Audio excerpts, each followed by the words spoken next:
Greetings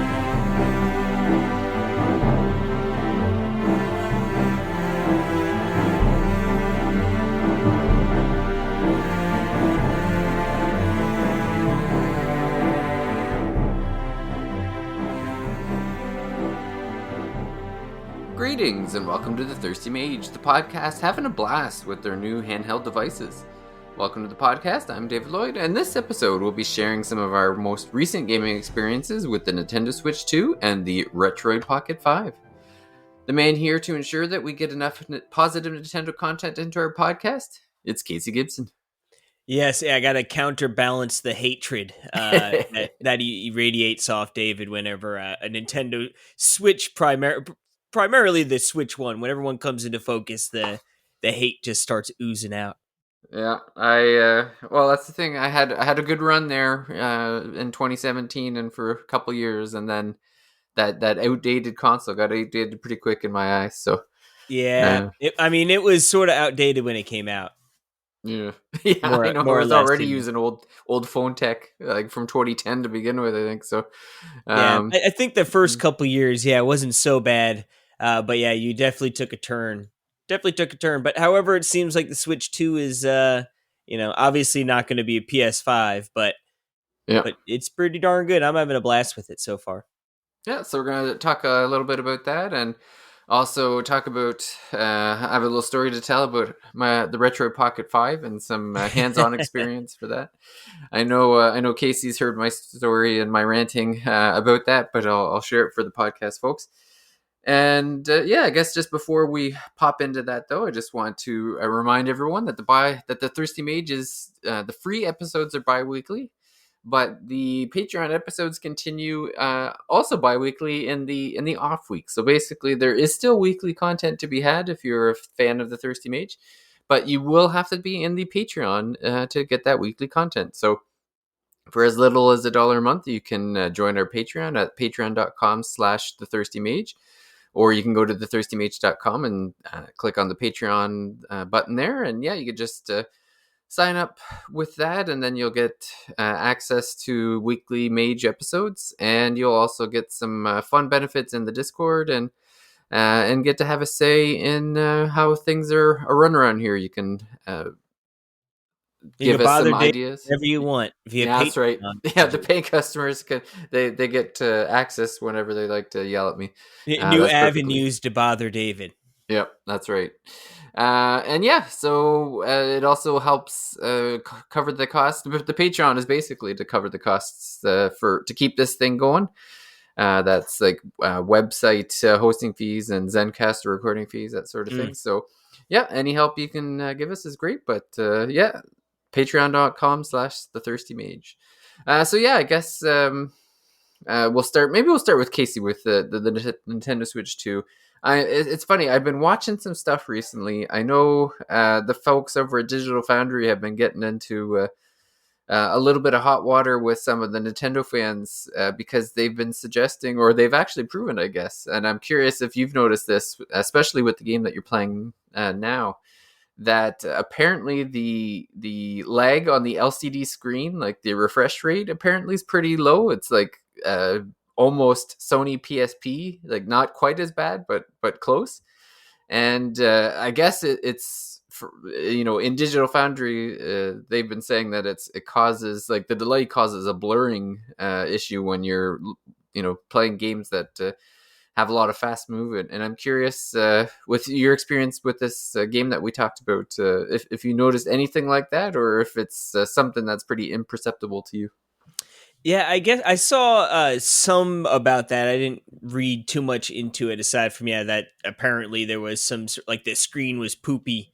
Is pretty much what it was. Like, the Switch 2 is good, but the screen sort of sucks. But I don't know. I from a layman's eye, I guess I haven't noticed any like ugliness or lag or glossing over. It's felt pretty good. I have played most of my game time docked, so maybe maybe it's something more noticeable as it goes on. But when I've jumped into handheld and I've played now, I guess honestly the most I've probably played has been Cyberpunk, and it runs in the 40 FPS, and it's been smooth and looks good. I played some Mario Party. I always call it Mario Party for some reason. Mario Kart, and that's looked nice as well. I haven't played the game we're going to be talking about a little bit more is Fast Fusion, and I've played some of that. No, nope, I haven't played that at all handheld. Actually, that's all been docked, and it looks good. But yeah, no, I think I feel like the article. I don't want to say it's overblown, but I feel like it's probably one of those things that, like, if you're like a real, person who's real into the tech and this, that, and the other thing, like, sure, maybe it's noticeable, but I bet you for 95% of the gaming population, you know what I mean, it's going to be a non-factor, and especially if you're coming from a Switch One, you know what I mean, like Yeah. that. It's like, I don't care. It's going to run and look so much better on that bigger screen. You can't tell me otherwise. But yeah, I don't know. I've seen some, and just like, again, I haven't looked too much into it, but just some comments being like, I didn't notice any of that, or people saying if it is, it's definitely not something to, like, throw your arms up and say, well, now I'm never getting a Switch 2, Well, I've heard too that they believe, like Digital Foundry believes, that the fix can be done in a firmware, or they believe it could be fixed in firmware, and that I guess they think that the choice is made for battery preservation, like to extend the battery life. So it could be something that we see down the line get fixed anyway. Once I think it's one of those things, like, now that the Switch 2 are in the wild, and Nintendo is probably getting back a lot of diagnostic data.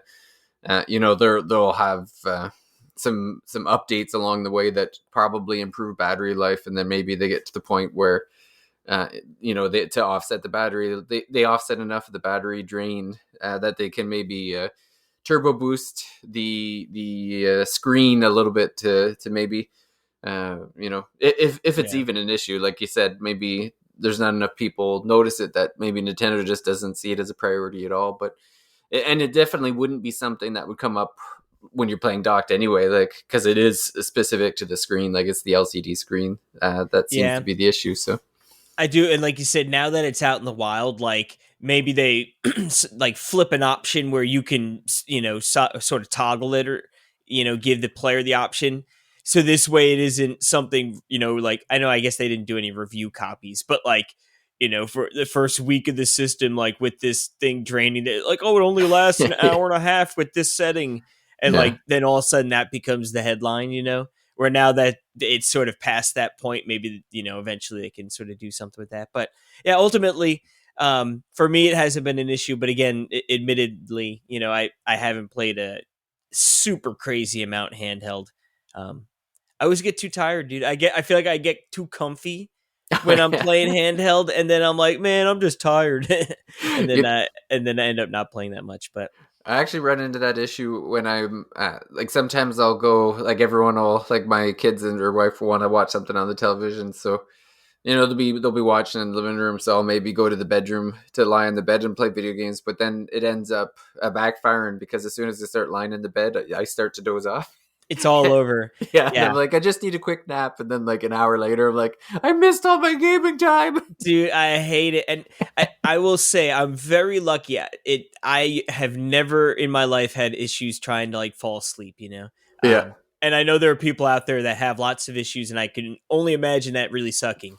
But for me, not an issue at all. In fact, it's like, it's a super, I could fall asleep anywhere, like, within a couple of minutes. I Head hits the swear. It's pillow like, and it's over. exactly. But yeah, it is terrible for being a movie watcher, or, yeah, like, trying to play games, like, relaxed. Yeah, like, all over but the crying before it even starts. Well, this so I know you've been playing Fast Fusion, which is I guess it's kind of a spiritual successor to F-Zero at this point, I guess, since Nintendo seems to have forgotten that they have Yeah, which that is, and franchise. So despite it being one of the 3 GameCube games available on the Nintendo Switch Online, yeah. which is funny. Like, the racing fan was served well with the Switch 2 launch, between Mario Kart, Fast Fusion, yeah, and then getting back in there, F-Zero. Um, But yeah, this game, it's definitely a spiritual successor. And what's really cool is like, oh gosh, I'm blanking on the Shonen. No, who makes this game? Yeah, Shinen, Shinen multimedia, uh whatever. Either way, they like pretty much they've released Fast RMX, right? Like was a launch title for the Switch, and it's like just a super visually impressive game that runs really well, and they've like recaptured that exact feeling, right? Like it runs great.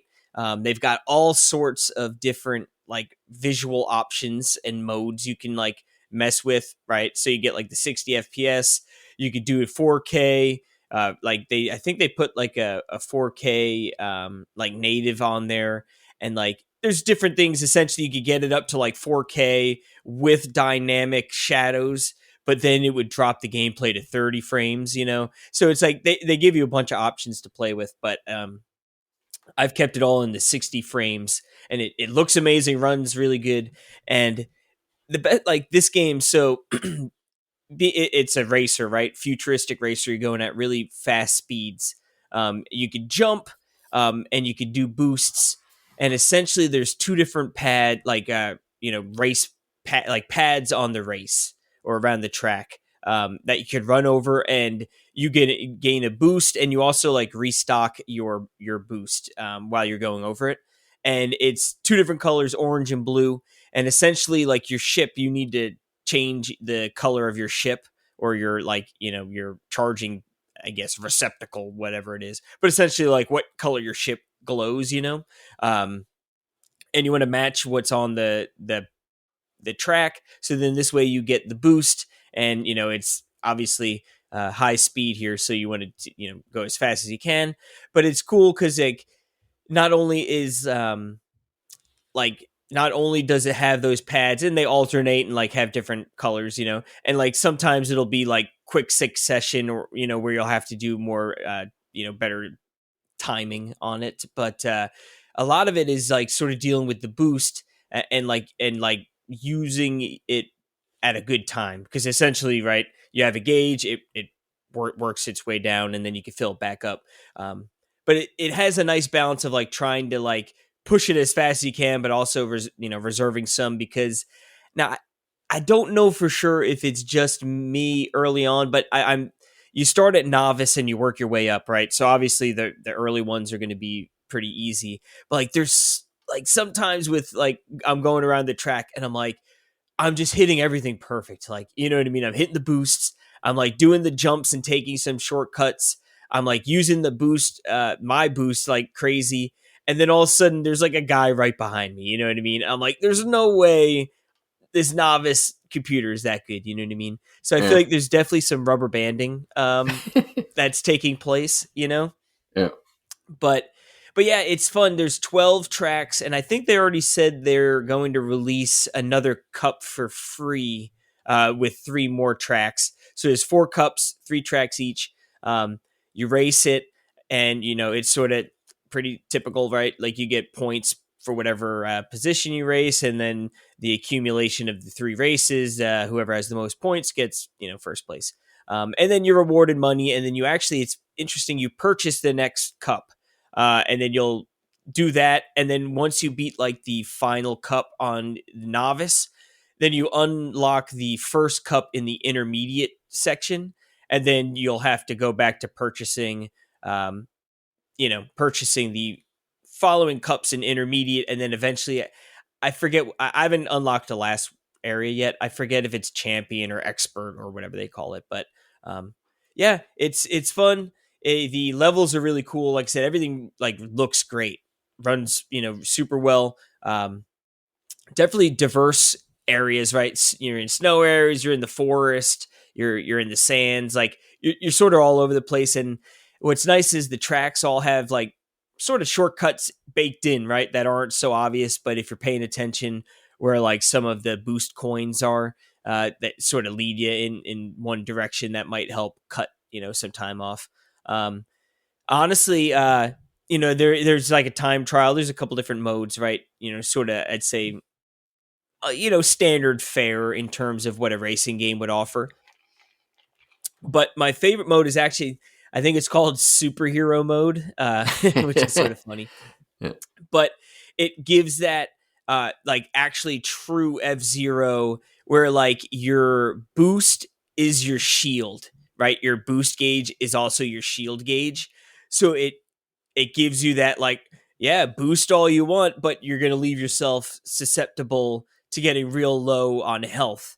And then of course you could replenish it, but I really love, like, in the standard mode, you could use all your boost and then it's okay. You're not going to die. You know what I mean? But I like in this mode, it is a risk reward factor on how much you want to abuse the boost system. But it's interesting. They don't do cups in this mode. It's just individual levels, and just you need to get first without dying. And if like again in like this traditional mode, if like your car runs off the road, or you get explode, if you hit something explode, you just obviously you get a penalty by the time it gets you loaded back onto the track. But in this superhero mode, it just you fail and you have to retry. So that's actually been my favorite mode, because like I said, I like the risk reward factor of it. But yeah, it's the best thing. It's only like $15 this game. It's totally worth $15, like, in any world. Um, I think any racing game is sort of, your mileage may vary on how much you get into the pure racing element, right? Like, how good does it feel to you, and if that's gonna sort of keep you hooked. Because you could probably blast through all of the you know cups relatively quick, and again, right, there's 12 levels, and you're going to be repeating them on 3 different difficulties. So again, like, it could run a little thin on content. But again, for $15, like, to me, I'd say, like, I mean, and again, I'm a guy who enjoys this kind of racing game, so it is up my alley. But if you are into racing, like, $15, man, uh, these guys deliver. And like I said, they keep updating. Like I said, they added, I think originally it only upscaled to 4K, but then they added like a pure 4K mode. Like I said, they're going to be adding more tracks and things. So it is definitely a developer that cares about their games. You know what I mean? And, like, it's Yeah. not like, oh, they've got it out and they've dusted their hands. They're going to be updating this thing. So yeah, I like to reward those kind of developers. Yeah, well, I mean, at that price, it's terrific, and the fact that at that price and they're still updating is amazing. Yeah, Um, I always joked with, like, the fast RMX. I was like, if they had put that on a cart for $40, like, that thing would have flown off the shelf. If that was, like, you know what I mean? You're picking up your games there, and it's like, wow, this game looks sick. And I think they could have, like, if they put this on cart, they could have charged more. And, like, I still think people would buy it. But yeah, yeah, no, I'm glad for $15 digital. It's like, it's crazy. I was just looking at their Switch catalog because did you know that they had a third game called The Tourist? Um, I did not, but I feel like I like. Do I remember that movie? I mean, that game, or am I thinking? I think there's a movie called The Tourist. I think there's a movie called The Tourist as well, but I know it's funny. I remember when this game came out. I don't think I ever put it that it was the same developers as Fast RMX, but I remember this coming out. I never played it. It's like a little voxel game. So there's this little voxel dude who's yeah, he kind of looks like a tourist, and it's he goes to like some kind of island, I guess, and it says you're arriving at the Monument Islands. Want to go swimming or take a dive into the deep sea, or do you want to visit the amusement park, do some shopping, blah blah blah. You will talk with strange old tourists and listen to what he has to say about. I think it's like a puzzle. Like they have it under adventure game, but it looks like it's kind of like a Zelda type game where you're kind of walking around, like 2D Zelda. I guess it's like a. It almost looks kind of like the Link's Awakening remake, but in a voxel, like boxy look. Mm. but it Looks like a looks, Tui made it. yeah, like it looks, yeah, that does seem like that. Like it looks really, I mean, like it looks nice.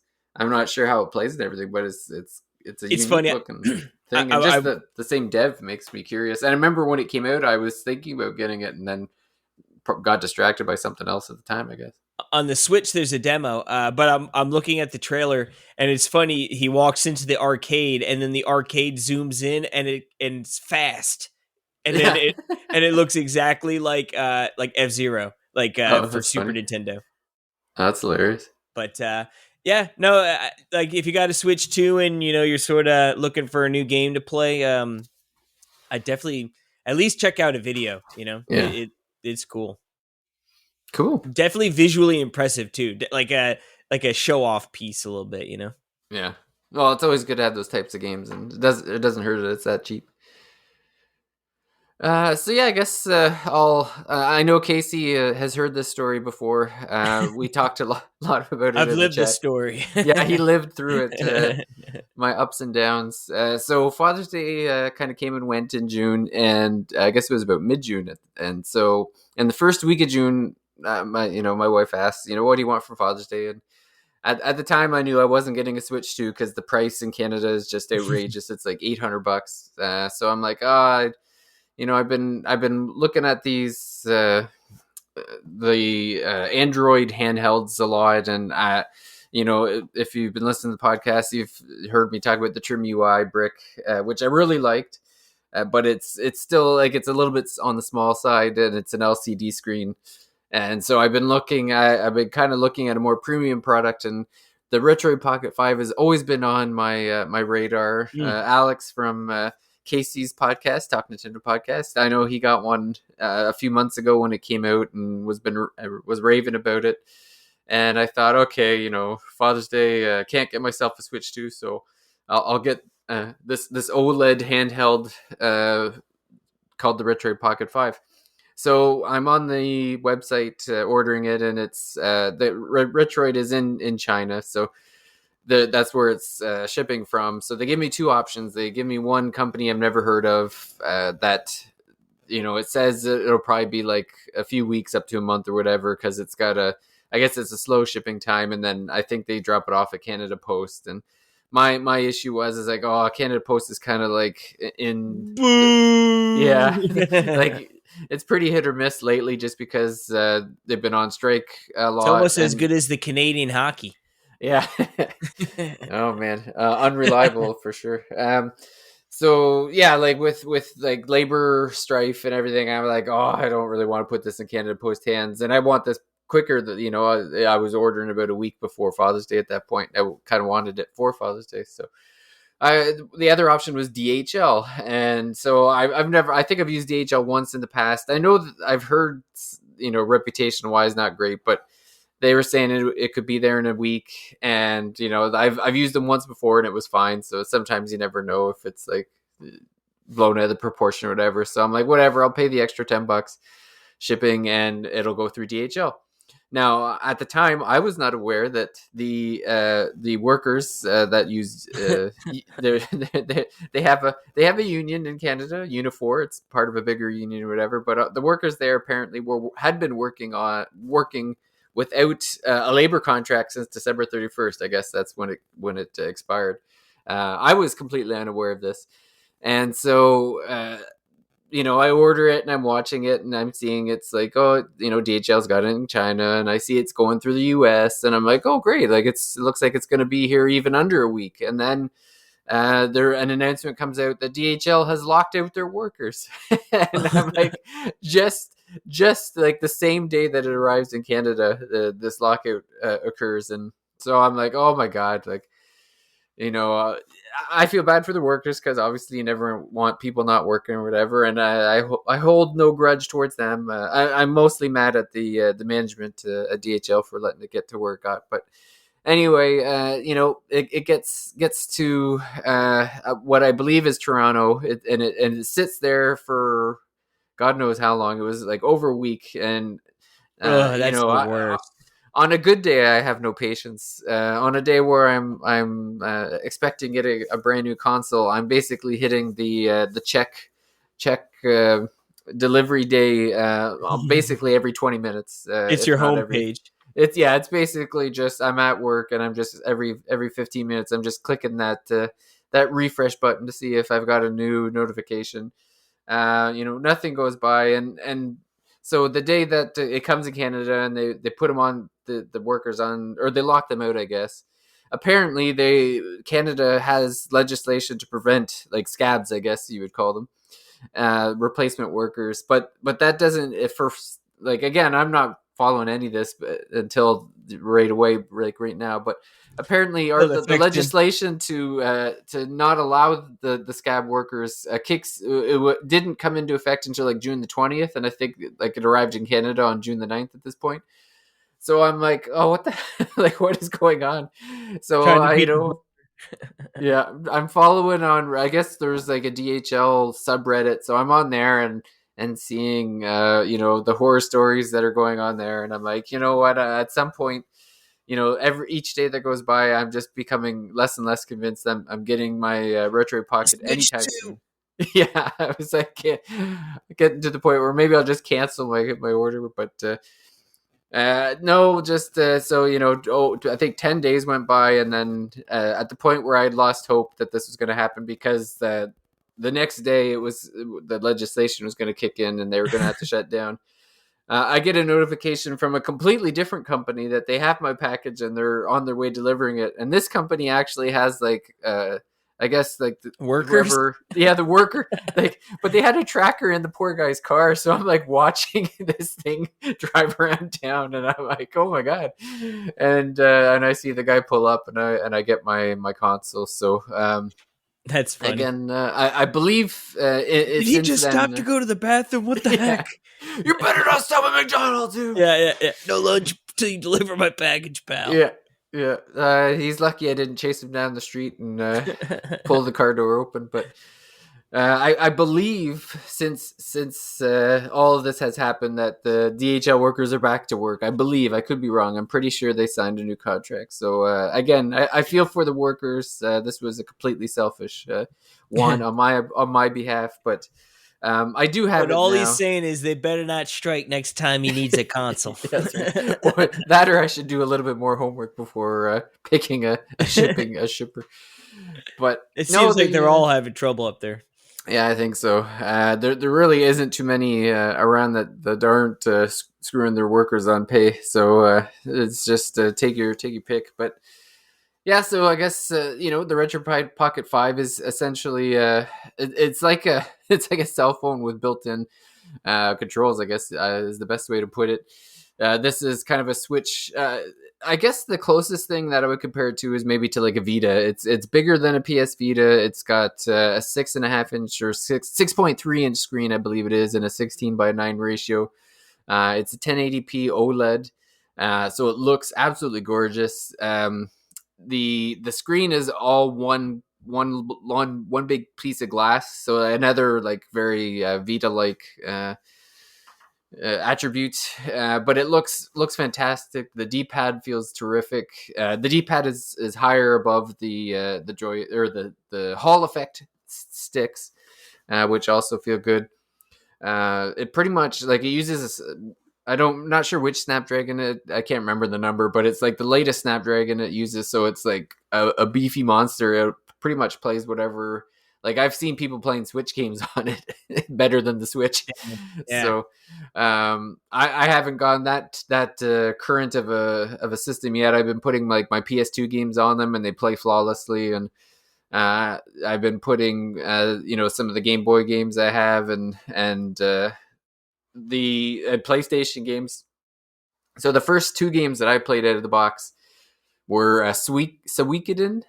So it's a game that's been on my radar, but when I know that the remakes of 1 and 2 had just recently come out, but after reading some reviews of those, the basic consensus was you're probably just better off playing the originals. So, Yeah. and even looking at the new upgraded visuals, like it has a real like mobile flash vibe to them. So I'm like, I'm just gonna play the original. Yeah. Yeah. So I've been playing that so far, and surprised, like I've been enjoying it way more than I thought I would, because this was made by the guy who ended up making the what's it called? No, it's the game that Jordan and Paige had a disagreement on on whether it was any good. Oh, Udian Chronicle. So Udian Chronicle is kind of like a remake of Suikoden, I believe. So it's like the premise of the game is that yeah, you're the son of a general of the emperor. So they're, at the beginning of the game, you're presented to the emperor, and he's like, "Oh, you're Teo's son. We're expecting big things from you." And so they send you out to do some kind of, low level tasks to kind of, get comfortable Get your with feet like, wet. yeah, that's right. Get your feet wet. So they send me off to an island, and I do some things, and then they send me off to collect. Apparently, a village nearby hasn't. They have not been giving their taxes. The tax money is dried up, so I'm supposed to go and see what's going on at this village Send or over the whatever. muscle. Yep, sending over the debt collector. So I get there, and if I find out that the governor or whoever is supposed to be reporting to the emperor, he's been just pocketing money and then blaming it on rebels or whatever, saying, "Oh, it's that's the people who live here aren't giving me the money, and that this guy is living in a mansion eating all this like big food, and I can't see what's going on. He won't show me or whatever." So my party knows what's up, and that's the beginning of my leadership of this rebellion that's now decided that the emperor is not a good man like he used to be, and it's up to me now to build an army and rebel or whatever. So yeah, it's been pretty interesting. Like you go around recruiting people. There's 108 all in total. Holy I'm moly. I know I'm following a guide because apparently I think for the most part, like from what I've been experiencing, I would say I'm about 80% done the game now. It's a pretty short game, like 15-20 hours tops, I Mm, guess. And that's a, um that's honestly that's like the perfect size. yeah, it's like well, and that's the thing is like the story is moving along at a decent pace. I never feel under leveled. Like I'm always in control. It's like a good difficulty. Like it's not easy peasy, but it's also like I'm not dying or nothing. So it's a well paced game. Most of the people have been. It's one of those things where it's like it's pretty clear what you like. Some people will just join your cause because you ask them to, and then others will have tasks to complete, which are all pretty self-explanatory. Like they'll just tell you, "I need this," or "I want you to do that," or "You need to be at this level," or "Have this person with you," whatever. But have found that the guide just makes it a little bit easier because there's a couple things later in the game that it's one of those things where it's like you kind of needed to know early in the game what was going to happen so that you Yeah, could get the yeah. whole 108. So I'm happy that I'm following a guide, and it kind of reminds me of Chrono Trigger a little bit because there's depending on who's in your party. So like, there's a lot of people. I'm up to like 70 people now, I think, and some of the people when you group them together, they do united. It's called Unite, and they basically do a move together. So like the character, my character, which you name whatever you want. If you recruit his teacher from when you were a kid, like your swordsman teacher, then you do this attack where the two of you basically hit all the enemies that are like, if you got 6 enemies, you'll hit each one of them once. And there's a couple archers where they'll do this like wave attack where they shoot all these arrows at the enemies, and then there's if you put the two fishermen together, they do this fisherman strike, which is like this really powerful strike. And so it's kind of neat seeing like the mixing and matching and learning like, oh, these guys together do this and these people do that. And the story's pretty interesting. Like I wouldn't say it's like it's no Final Fantasy 7, but it's a pretty interesting story. And yeah, and it's got a little, I wouldn't really call it a base building mechanic per se, but when you become leader of the rebellion, you end up taking over this castle that's haunted, and once you get rid of the enemies in the castle, then the people that you recruit start coming to the castle, and then you can recruit people to like build the castle bigger. So you'll get a blacksmith, and you'll get a chef, and you'll get different, like you just keep getting these different people, Building it up. and you Yeah. build it up. So you watch this castle grow and grow as the game goes on. So yeah, it's pretty fun game. That I would recommend it to folks. Like again, 15 to 20 hours, so it's Yeah, pretty not too solid. too bad of a commitment, but still Yeah, juicy, you know? yeah, and I don't think like you can finish the game without getting the whole 108 people. It's just if you get all 108 characters, then you get like the special ending. So I'm like, well, if I'm going to invest the time, I might as well just follow the guide Yeah, and get her done. yeah, the guide's not like you can get a guide that's pretty minimal where like they're not telling you exactly what's going on with the story. It's more just like Yeah, oh key well, things. go to this town and then go to this town, talk to this guy, pick up this item. There and then there's one guy that you need to build up his experience before like a big fight so that he doesn't die and can survive and stuff like that. So pretty fun game. Again, I know it's out. The remake is out now, so it's. I don't think it's much different than the original, other than it's got a bit of a different look to it. Maybe some different music, I think, but yeah, I would recommend it to anyone who hasn't played Suikoden. It's just pretty neat RPG. Real quick before you talk about another game, I forgot to ask. I have the Retroid Pocket 5. I was just looking at the website here. What color we get? The GameCube, the 16-bit, black or white? I went all black because I Interesting.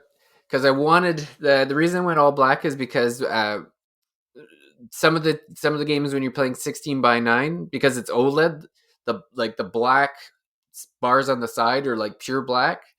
So when you're playing the game, it looks like you don't see any screen. Mm.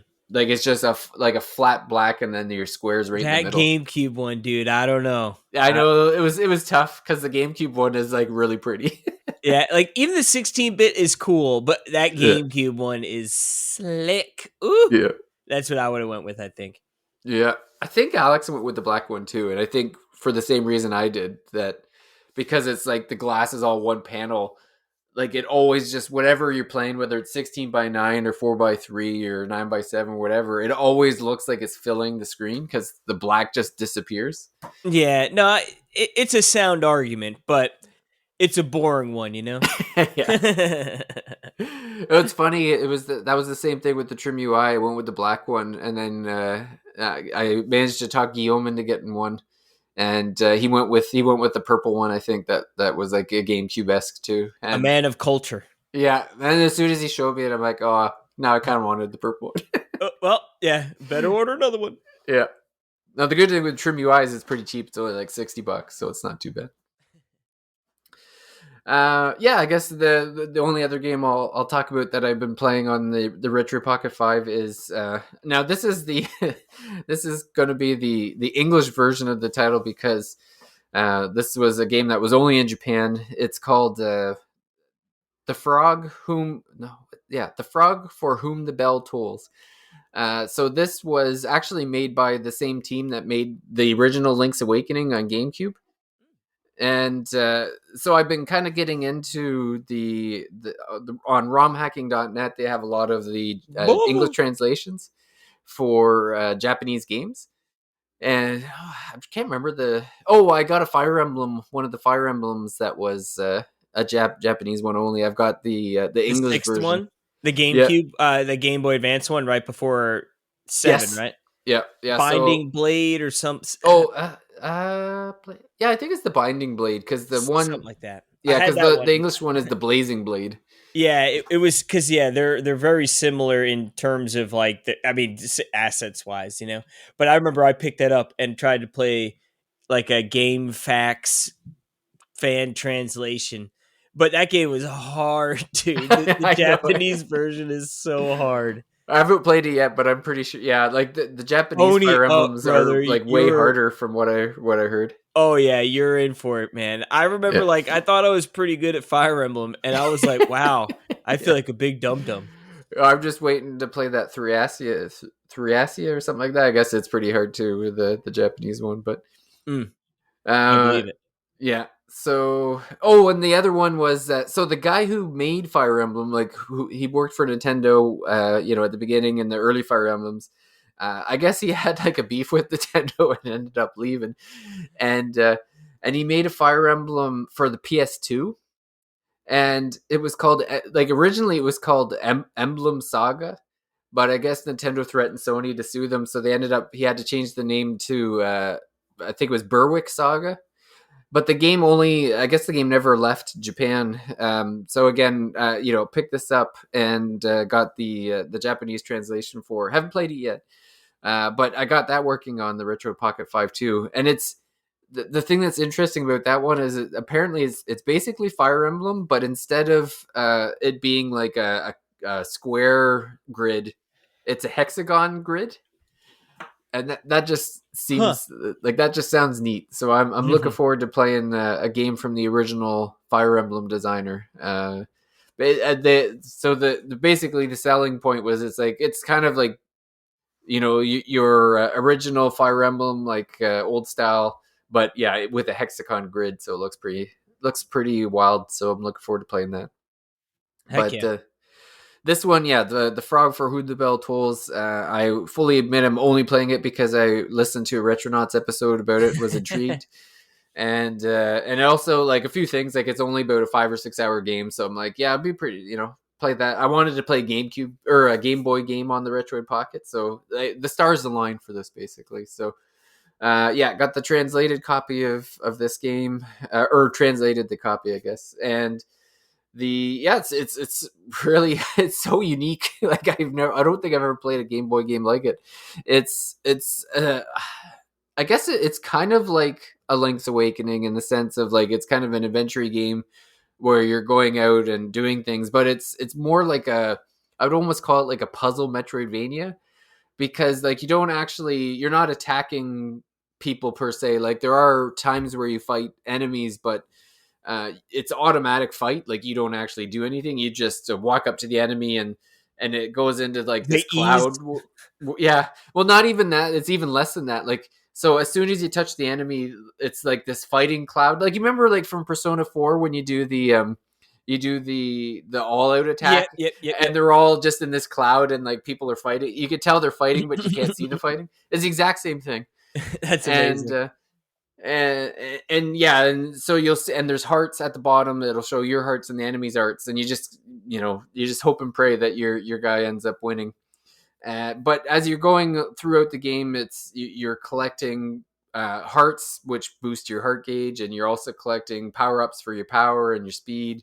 There's weapons that you're purchasing along the way, but it's very puzzle like in the sense of like you'll get to a point and there's going to be like an enemy that's blocking a path, and it's like, okay, I got to figure out how to defeat the enemy. So maybe it's like a specific weapon for them, or you have to get like a certain amount of hearts to get past them or whatever.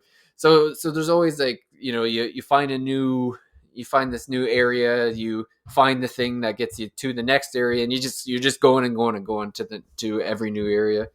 And the basis of the story is that there's these two princes in this kingdom, and they're kind of rivals, but the character that you play as can never beat this other prince. He's always He's beaten. always the loser. Yeah, there's this joke at the beginning where they get into a battle, and your character loses to this guy, and he goes, "Oh, I'm 60-0 now. Are you sure you want to keep fighting?" There's like so much humor in this game. Like that's like it's like just the whole game is just pure. Like it's just fun the whole time. And so they find out that this princess has gone missing in a neighboring kingdom. So the rival he leaves to go save her, and you're like, well, I could save a princess too. And so I'm traveling to this kingdom as well, and so you start off and you're like going around trying to figure out where she is. And there's like so many hilarious things because like when the prince first gets there, he's like just buying everything because like your character is super loaded. Like you start with like $10 million or something, so you're just like every time a problem comes up, you're just buying your way out of the problem. And then a bandit ends up stealing all his money, and so Oh no. so now you can't do that anymore, and so you're trying to figure out ways, and you end up getting bamboozled by this witch and so you end up getting turned into a frog, and then you have to find a way to control like the transformation between frog and prince and stuff. So it's just like I was kind of surprised at how funny the game actually is. And the graphics of this Game Boy game are insane. Like I would never have thought like it looks like a Game Boy game, but there's so much detail to it that you're like I Must couldn't be a believe this. late life. Like it has to be because it's well, but it came before Link's Awakening because this Hmm. was actually made before Link's Awakening because they a lot of the devs that made this game worked on that game. Well, I guess good, definitely good devs, so they know Yeah, how to get the most out of what they're working with. yeah, but yeah, this is a Nintendo developed game that never left Japan, and I'm having a blast with it. So I wonder definitely if can they'd ever recommend put it. that for like a NSO, like have they've released some Japanese only games. I wonder if I this would believe it ever. is on the NSO, but only on the Japanese version. Like it's not translated. Mm. Yeah, I guess that makes sense. Cheap buggers. Yeah. Nintendo, Nintendo should just buy the translated version from whoever, just like Falcom did with They should just with take it, Trails of Azure. Yeah, that's right. They and got then they enough can. lawyers to. Who's going to fight them? You know. Yeah, they're gonna say, "What are you gonna do?" Yeah, that's right. Nobody's going up against Nintendo. uh, The ninjas will take out your knees pretty quickly. So although I think Pal World was right, or yeah, I don't know what's going on with that. Like it seems like I have no idea. I Power haven't World's played still doing Pal good. World, but yeah, Well, I think Sony's like backing them, so I think there's like a little bit of brinksmanship there. So yeah, I feel like from the few people I've heard talk about it was that like it seemed like Pal World was like not going to be in the wrong, and that Nintendo is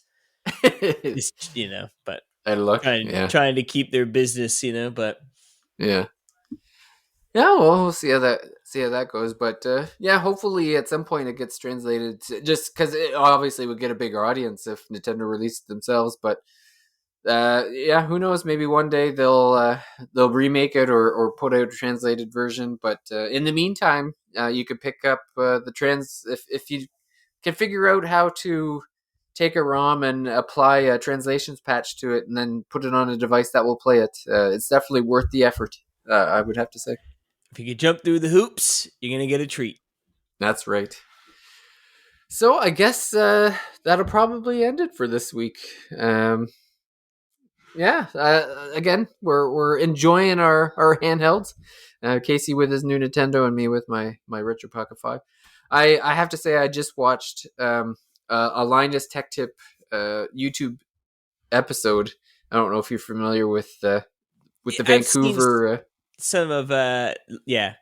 Yeah, and so what it was that Linus. I guess it was Linus's son's birthday, and his son had asked for a Switch 2, and Linus said he would buy it for him, but he said he wanted to give his son the option of any handheld out there because I guess his son is not was not aware of all the options. So Linus presented his son with like I think it was like 8 different handhelds. There was like the Ally X, the Lenovo Go, the Steam Deck LCD and OLED versions, the MSI Claw, I'll take the and Steam Deck LCD edition, please.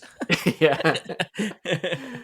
It was funny because he started off with the LCD and then he showed him the OLED, and then he was like, "So the only difference is that this one's OLED and that one's LCD." And he's like, "Well, and the OLED one is also faster and has better battery." And he's like, "Why would anybody take the LCD?" Yeah. Yeah, They're just trying to clear out stock. Or I yeah, mean, I guess it's always good to have cheaper. a more affordable SKU. Yeah.